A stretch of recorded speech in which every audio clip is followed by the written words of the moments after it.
এরকম বিদ্যুৎ চমকালে শুনি, ভিডিওতে শুনি, দেখি কত কত মানুষ মারা যায়।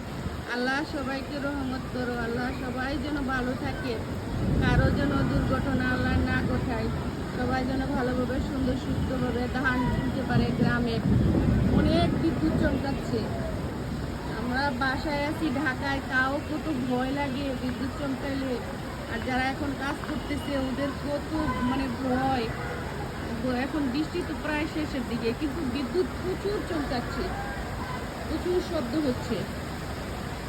আবার বৃষ্টি একটু বেড়ে গেছে, আর বৃষ্টির শব্দ তো এমনি ভালো লাগে, বৃষ্টির ফোঁটা দেখতেও ভালো